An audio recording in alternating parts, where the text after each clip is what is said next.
yang ancaman hukumannya sebenarnya cukup berat, ya, 10 tahun dan 10 miliar.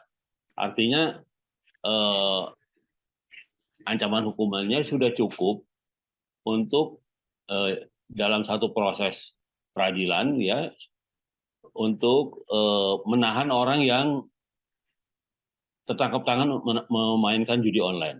Itu artinya maksud saya sebelum maju ke pengadilan, penegak hukum itu bisa menggunakan kewenangannya untuk menangkap dan menahan, bahkan karena kan acuan acuan hukum apakah seorang bisa ditahan atau tidak itu adalah yang ancamannya 5 tahun ke atas, gitu, ya, yang ancaman hukumannya 5 tahun ke atas, atau kalau di bawah 5 tahun dinyatakan dalam undang-undang itu bisa ditahan, gitu. Tetapi kalau yang 5 tahun ke atas pasti itu bisa ditahan, itu sudah bisa dipastikan. Nah, karena itu undang-undang ITE ini karena ancamannya 10 tahun, ya, bahkan ada ancaman denda juga sampai 10 miliar, itu sudah cukup untuk apa namanya, sebagai dasar hukum bagi penegak hukum untuk menahan, gitu. Kalau dia tahu ada orang bermain judi online tertangkap tangan, bisa langsung ditangkap dan ditahan. Iya. Jadi ketentuan ini tidak membeda-bedakan kedudukan orang. Pokoknya dia pemain judi online, ya, apakah itu bandar atau bandar itu nanti ada pemberatannya sendiri, ya.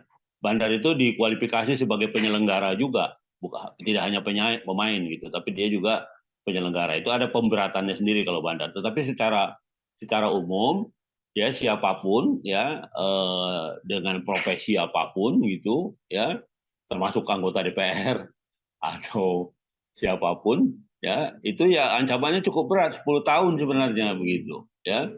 Jadi apa namanya, kenapa berat, ya, kenapa kalau perjudian apa biasa itu kan 5 tahun, 5 tahunan, ya, kejadian yang apa secara nyata gitu, secara langsung gitu, ya. Tapi judi online ini ancaman hukumannya 2 kali lipat, ya.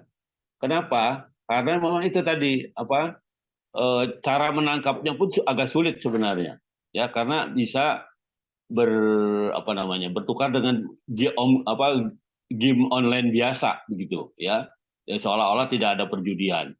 Tapi sebenarnya itu permainan judi gitu, ya. Nah, karena kan tidak secara apa namanya, secara cash and carry atau langsung ada ketahuan ada uangnya di situ dan sebagainya, kan tidak begitu. Semua melalui rekening bank biasanya transaksinya. Nah, karena itu apa ancaman hukumannya pemberatannya cukup tinggi, ya. Jadi karena itu ancamannya 10 tahun gitu. Nah, seperti saya katakan tadi 10 tahun itu sudah melebihi batas batas toleransi untuk apakah kalau seorang itu melakukan tindak pidana bisa ditahan atau tidak, gitu, ya. Bukan dihukum, ya, kalau dihukum nanti pengadilan yang menentukan.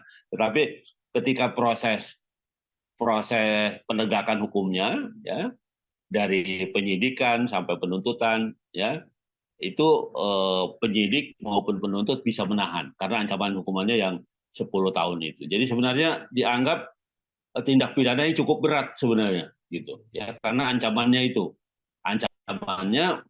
cukup tinggi dan bisa menjadi dasar orang sebenarnya apa untuk ditahan dalam prosesnya, begitu.